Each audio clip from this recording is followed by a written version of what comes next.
ದೆಹಲಿ ಚುನಾವಣೆಯಲ್ಲಿ ಎಎಪಿಗೆ ಸೋಲು ಸಿಕ್ಕಿರುವ ವಿಚಾರಕ್ಕೆ ಸಂಬಂಧಪಟ್ಟಂತೆ ಪ್ರಿಯಾಂಕಾ ಗಾಂಧಿ ಪ್ರತಿಕ್ರಿಯೆಯನ್ನ ಕೊಟ್ಟಿದ್ದಾರೆ. ಜನರು ಬದಲಾವಣೆಯನ್ನ ಬಯಸ್ತಾರೆ, ಬದಲಾವಣೆಗಾಗಿ ಮತ ಚಲಾಯಿಸಿದ್ದಾರೆ. ಗೆದ್ದವರಿಗೆ ನನ್ನ ಅಭಿನಂದನೆಗಳು. ಸೋಲಿನ ಅರ್ಥ ನಾವು ಹೆಚ್ಚು ಶ್ರಮಿಸಬೇಕು ಅಂತ ಹೇಳಿ ಕಾಂಗ್ರೆಸ್ ಸಂಸದೆ ಪ್ರಿಯಾಂಕಾ ಗಾಂಧಿ ಹೇಳಿಕೆಯನ್ನ ಕೊಟ್ಟಿದ್ದಾರೆ. ದೆಹಲಿ ಚುನಾವಣೆಯಲ್ಲಿ ಎಎಪಿಗೆ ಸೋಲು ವಿಚಾರಕ್ಕೆ ಸಂಬಂಧಪಟ್ಟಂತೆ ಪ್ರತಿಕ್ರಿಯೆ ಕೊಟ್ಟಿರುವ ಕಾಂಗ್ರೆಸ್ ಸಂಸದೆ ಪ್ರಿಯಾಂಕಾ ಗಾಂಧಿ, ಜನರು ಬದಲಾವಣೆಯನ್ನ ಬಯಸ್ತಾರೆ, ಹೀಗಾಗಿ ಬದಲಾವಣೆಗಾಗಿ ಮತವನ್ನ ಚಲಾಯಿಸಿದ್ದಾರೆ. ಗೆದ್ದವರಿಗೆ ನನ್ನ ಅಭಿನಂದನೆಗಳು. ಹಾಗೆ ಸೋಲಿನ ಅರ್ಥವನ್ನ ನಾವು ಇಲ್ಲಿ ತಿಳಿದುಕೊಳ್ಳಬೇಕು, ನಾವು ಹೆಚ್ಚಾಗಿ ಶ್ರಮಿಸಬೇಕು ಅಂತ ಹೇಳಿದ್ದಾರೆ. What are the plans, Sanam? Quickly ask me, please, because people are waiting. On the Delhi election results, what do you want to say? I think it was very obvious from all our meetings in Delhi and whichever people I was meeting that people wanted change. They were fed up of the way things were and they wanted change. I suppose they voted for change. My congratulations to all those who have won.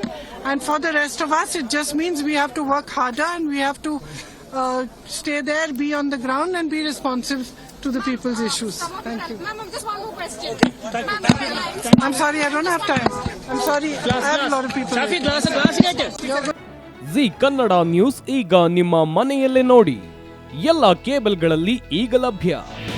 ನಿಮ್ಮ ನೆಚ್ಚಿನ G Kannada news ಈಗ Sun Direct ನಲ್ಲಿ number 292, Tata Play number 1664, Jio TV number 1334, NXT digital number 30, in cable number 30, city networks 51, U digital number 162, GTPL number 17, Rockline telecommunications number 42, Shri Basaveshwara cable number 168, rural cable network 60, Vinayaka digital 57, Abhishek cable 821, city channel 53, Siddeshwara cable network 57, ವಿ4 digital infotech 628, Surya digital networks 53, Gajanan digital number 836, Malnad infotech private limited number